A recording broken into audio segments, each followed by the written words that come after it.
Deal leader.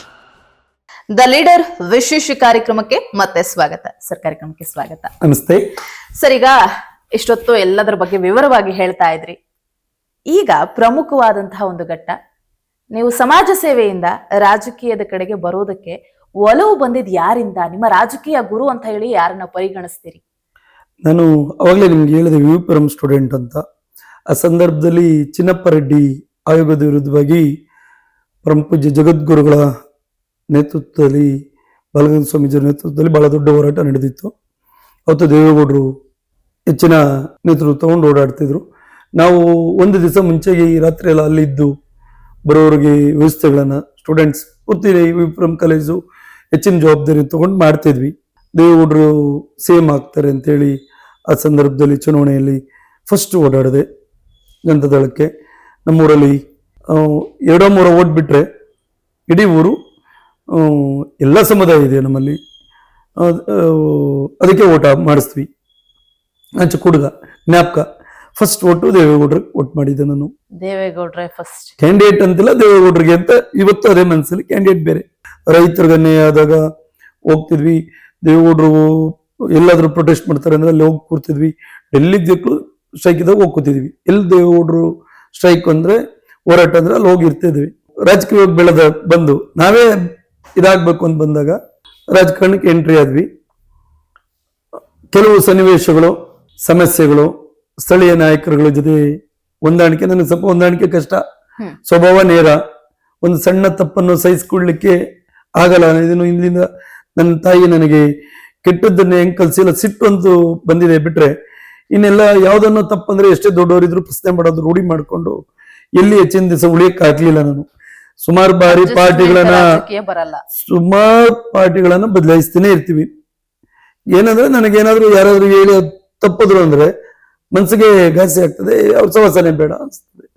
ಹಂಗಾಗಿ ನಾನು ಅವಾಗವಾಗ ಪಾರ್ಟಿಯನ್ನ ಬದಲಾವಣೆ ಮಾಡಿದ್ದುಂಟು. ಸರ್, ರಾಜಕೀಯ ಅಂದ್ರೇನೆ ಹೋರಾಟ, ಕೆಸರೆರಚಾಟ, ಜೊತೆಗೆ ಆರೋಪ ಪ್ರತ್ಯಾರೋಪಗಳು ಬರ್ತಾನೆ ಇರತ್ತೆ. ಅದನ್ನ ಯಾರಿಂದಲೂ ತಡೆಯೋದಕ್ಕೆ ಆಗೋದೇ ಇಲ್ಲ.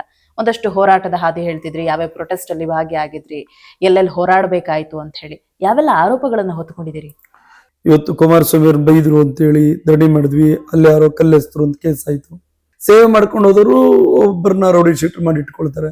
ಇವತ್ತು ನನ್ನ ರೌಡಿ ಶೀಟರ್ ಮಾಡಿ ಇಟ್ಕೊಂಡವ್ರೆ. ನಾನು ಎದುರಾಳಿಯಾಗಿ ಕ್ಯಾಂಡಿಡೇಟ್ ಆದ್ರೆ ಮಾತ್ರ ಅದನ್ನ ಪ್ರಚಾರಕ್ಕೆ ತರುವಂಥದ್ದು. ನಮ್ಮ ಪೊಲೀಸ್ ವ್ಯವಸ್ಥೆಗಳು ಅಂಥವ್ರಿಗೆ ಸಪೋರ್ಟ್ ಮಾಡ್ತಾ ಇದಾರೆ. ಇವತ್ತು ನಾವೆಲ್ಲೋ ದೇವಸ್ಥಾನಕ್ಕೆ ಹೋಗ್ತೀವಿ ಅಂದ್ರೆ ಲಾರಿಗಳು ಒಪ್ಕೊಳ್ತಾರೆ, ಆಕ್ಸಿಡೆಂಟ್ ಮಾಡಿ ಹತ್ಸಿ ಸಾಯಿಸ್ತೀವಿ ಅಂತ. ಅದಕ್ಕೆ ಪೊಲೀಸ್ ಕೊಲೆ ಪ್ರಯತ್ನಗಳು, ಅದಕ್ಕೆ ಪೊಲೀಸ್ ಅಧಿಕಾರಿಗಳು ನಮ್ ಟವರ್ ತಕ್ಕೊಡ್ತಾರೆ. ಶಾಸಕರು ಅದನ್ನ ಕೇಳ್ತಾರೆ. ಒಬ್ಬ ಮಂತ್ರಿ ಇದ್ದು ಸೆಕ್ಸ್ ಸ್ಕ್ಯಾಂಡಲ್ ವಿಡಿಯೋ ಬೇಕೇ ಬೇಕು ಅಂತೇಳಿ IPS ಆಫೀಸರ್ಗಳು ಕೇಳ್ತಾರೆ. IPS ಆಫೀಸರ್ಗಳ ಅಮಾಯಕರು ತಗೊಂಡೋಗಿ ಕುಂಸ್ಕೊಂಡು ನೀವು ಅವ್ರ ಜೊತೆಲಿದ್ರಿ, ಅವ್ರ ಸ್ಕ್ಯಾಂಡಲ್ ಇದ್ರೆ ಕೊಡಿ ಅಂತಾರೆ. ಮತ್ತೆ ಹೆಂಗೆ ಬದುಕು? ಅವ್ರಿಗೆ ವೈಯಕ್ತಿಕ ಬದುಕು ಹೆಂಗೆ? ಒಬ್ಬ ಮಂತ್ರಿ ಸಾಮಾನ್ಯ ಕಾರ್ಪೊರೇಟರ್ ಗಂಡಂದು ವಿಡಿಯೋ ಬೇಕು ಅಂತೇಳಿ ಒಬ್ಬ IPS ಆಫೀಸರ್ ಕೇಳ್ತಾರೆ ಅಂದ್ರೆ ನಾಚಿಕೆ ಮನ ಮರ್ಯಾದಿಲ್ವಾ? ಅಂದ್ರೆ ರಾಜಕೀಯವಾಗಿ ಏನು ಮಾಡೋದಕ್ಕೆ ಆಗದೆ ಇರೋ ಪರಿಸ್ಥಿತಿಯಲ್ಲಿ ಇಂಥದ್ದೊಂದು ಒಬ್ಬ ಆಫೀಸರ್ಗೆ ಅವನಿಗೆ ಒಂದು ಓದ್ ತಗೊಂಡೇ ಬಂದಿರ್ತಾನೆ. ಅವನ್ ಪ್ರಮಾಣ ವಚನ ತಗೊಂಡಾಗ ಏನ್ ಕೊಟ್ಟಿರ್ತಾನೆ?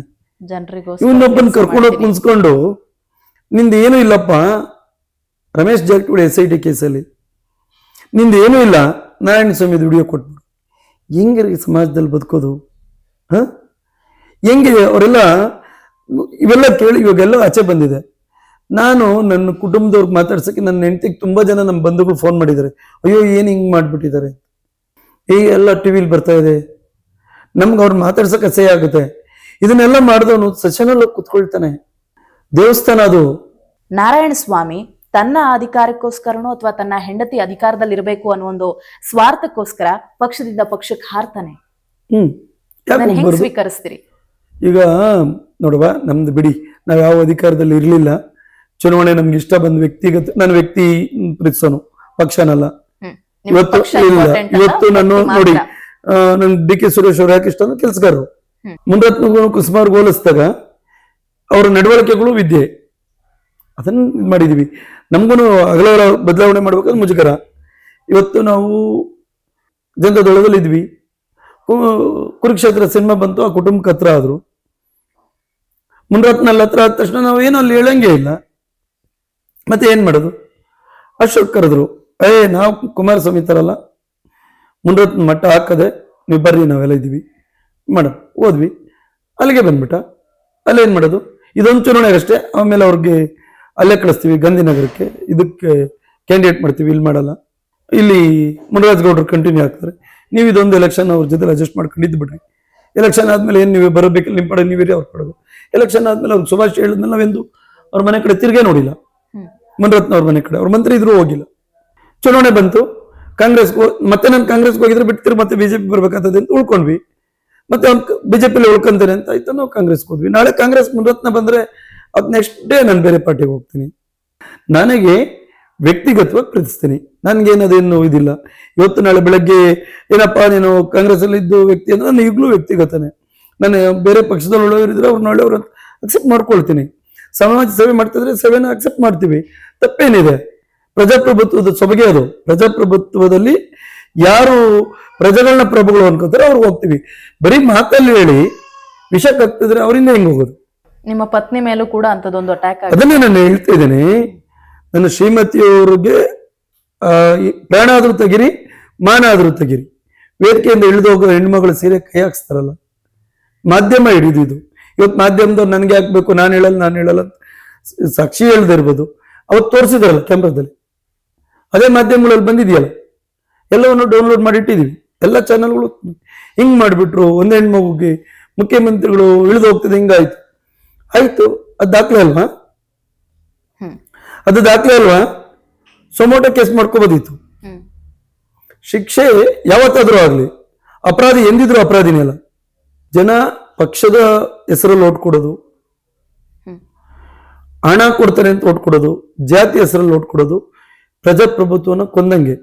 ಪ್ರಜಾಪ್ರಭುತ್ವಕ್ಕೆ ಅವನ ಸೇವೆಯನ್ನು ನೋಡಿ ಓಟ್ ಕೊಡಬೇಕು, ಅವನ ವ್ಯಕ್ತಿತ್ವವನ್ನು ನೋಡಿ ಓಟ್ ಕೊಡಬೇಕು. ಈ ನಾಡಿನ ಸಂವಿಧಾನದ ಬಗ್ಗೆ ಗೌರವ ಇದೆಯಾ, ಶ್ರದ್ಧೆ ಇದೆಯಾ, ಬಿಡೋರ ಬಗ್ಗೆ ಕರುಣೆ ಇದೆಯಾ, ಅದ್ರ ಮೇಲೆ ಕೊಡಬೇಕು. ಇವತ್ತು ನಮ್ ಜನ ಜಾತಿ ಮತ್ತೆ ಪಕ್ಷ, ಹಣದ ಮೇಲೆ ಓಟ್ ಕೊಡ್ತಾ ಇದ್ದಾರೆ. ಇವತ್ತು ಮುನರತ್ನವ್ರ ಬಗ್ಗೆ ಅಷ್ಟೆಲ್ಲ ನಾನು ಅವಾಗ್ಲೂ ಹೇಳಿದೆ, ನಮ್ಗೆ ಆರ್ ನಗರ ವಿದ್ಯಾವಂತರು ಅಂತ. ವಿದ್ಯಾವಂತರು ಏನಂತ ತೀರ್ಮಾನ ಮಾಡಿ ಓಟ್ ಕೊಟ್ರು? ಇನ್ನೊಂದು ವಿದ್ಯಾವಂತ ಹೆಣ್ಮಗುವನ್ನ ಸ್ಟಡಿ ಮಾಡ್ಲಿಲ್ಲ ಅವರು. ಎಲ್ಲಕ್ಕೂ ಮೋದಿ, ಎಲ್ಲ ಬಂದು ಮೋದಿ ಮಾಡ್ತಾರ? ಸ್ಥಳೀಯ ನಿಮ್ಗೆ ಒಳ್ಳೆ ನಾಯಕರು ಬೇಡವಾ? ಸ್ಥಳೀಯ ನಾಯಕರನ್ನ ತಪ್ಪು ಮಾಡಿದ್ದಾರೆ. ಸ್ಥಳೀಯ ನಾಯಕರು ನಾವು ತಪ್ಪು ಮಾಡಿದ್ರೆ 5 ವರ್ಷ ಅವ್ನು ಮಾಡೋ ತಪ್ಪನ್ನೆಲ್ಲ ನಾವು ಸಹಿಸ್ಕೋಬೇಕು. ನಮ್ಗೆ ಅವಕಾಶ ಸಿಕ್ಕೋದು 5 ವರ್ಷಕ್ಕೆ. ಒಬ್ಬ ಜನಪ್ರತಿನಿಧಿ ಒಳ್ಳೆಯವನು ಕೆಟ್ಟವನು ಅಂತ ಸೆಲೆಕ್ಟ್ ಮಾಡೋದು ಇದ್ರೆ 5 ವರ್ಷ ಎಣಗಬೇಕು. ನಮ್ಮ ಸಣ್ಣ ತೀರ್ಮಾನ ತಗೊಳ್ಳುವಾಗ ಮಾಡಿದಾಗ ಅವತ್ತು ಏನು ಆ ಭಾಗದಲ್ಲಿ ತಪ್ಪು ತೀರ್ಮಾನಗಳು ತಗೊಂಡ್ರು, ಬಹಳ ವಿದ್ಯಾವಂತರು. ಸರ್, ಕೊನೆಯದಾಗಿ ಈಗ ಬಹುತೇಕ ಕಾರ್ಪೊರೇಟರ್ಗಳೆಲ್ಲ ನಮ್ಮ ಮುಂದಿನ ಹಂತ ಏನಪ್ಪಾ ಅಂತ ಅಂದ್ರೆ ಒಂದು MLA ಎಲೆಕ್ಷನ್ಗೆ ಕಾಂಪೀಟ್ ಮಾಡೋದು, ಅಥವಾ ನಾನು ಮೇಯರ್ ಹುದ್ದೆನ ಅಲಂಕರಿಸಬೇಕು ಅನ್ನೋ ಆಸೆ ಇಟ್ಕೊಂಡು ಬದುಕೋದು. ಸೊ ನಿಮ್ಮ ಹೋರಾಟದ ಹಾದಿಯಲ್ಲಿ ಮುಂದಿನ ಗುರಿ ಏನು? ರಾಜಕೀಯ ಗುರಿ? ನಾನು ನನ್ನ ಶ್ರೀಮತಿಯ ಯಶಸ್ಸಲ್ಲಿ ಸಂತೋಷ ಕಂಡಿದ್ದೇನೆ. ಅವರು ಬಹಳಷ್ಟು ತ್ಯಾಗವನ್ನು ನಮ್ಗಾಗಿ ಮಾಡಿದ್ದಾರೆ. ಅವರನ್ನ ಒಂದು ಒಳ್ಳೆ ಸ್ಥಾನದಲ್ಲಿ ನೋಡ್ಬೇಕು.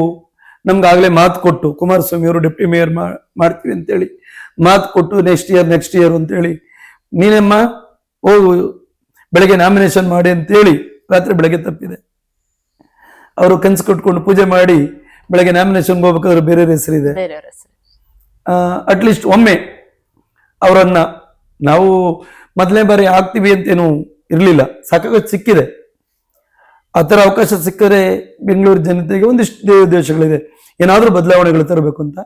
ನಾನಂತೂ ಚುನಾವಣೆಗೆ ನಿಲ್ಲಲ್ಲ. ಕಾರ್ಪೊರೇಷನ್ಗೆ, ಅಸೆಂಬ್ಲಿಗೆ ನಿಲ್ಬೇಕು ಅಂತ ಪ್ರಯತ್ನ ಪಟ್ಟಿದ್ದೆ ನಿಜ.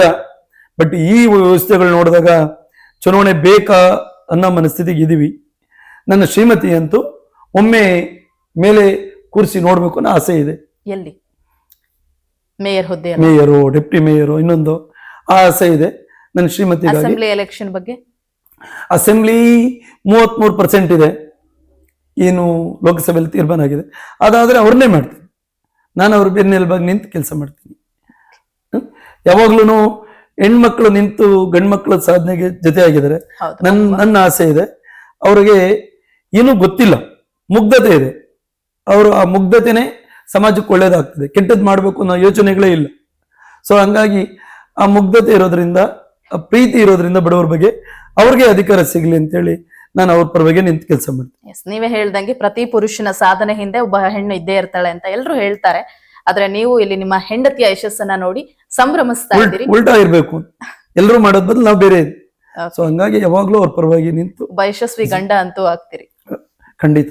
ಓಕೆ, ಧನ್ಯವಾದಗಳು ಸರ್. ಇವತ್ತಿನ ಕಾರ್ಯಕ್ರಮದಲ್ಲಿ ನಮ್ಮ ಜೊತೆ ಭಾಗಿಯಾಗಿ ಸಾಕಷ್ಟು ವಿಚಾರಗಳನ್ನ ಹಂಚಿಕೊಂಡ್ರಿ. ನೀವು ಬೆಳೆದು ಬಂದ ಹಾದಿ ಆಗಿರಬಹುದು, ರಾಜಕೀಯ ಹೋರಾಟ ಆಗಿರಬಹುದು, ಅಥವಾ ಮುಂದಿನ ದಿನಗಳಲ್ಲಿ ನಿಮ್ ಗುರಿ ಏನು ಎಲ್ಲವನ್ನ ತಿಳಿಸ್ಕೊಟ್ರಿ. ಧನ್ಯವಾದಗಳು. ಇದಾಗಿತ್ತು ಇವತ್ತಿನ ದ ಲೀಡರ್ ವಿಶೇಷ ಕಾರ್ಯಕ್ರಮ. ಇದೇ ರೀತಿ ಇನ್ನಷ್ಟು ಸಾಧಕರ ಪರಿಚಯವನ್ನ ಕೂಡ ನಿಮಗೆ ಮಾಡಿಕೊಡ್ತೀವಿ. ಅದಕ್ಕಾಗಿ ನೀವು ನೋಡ್ತಾ ಇರಿ BN TV. The leader.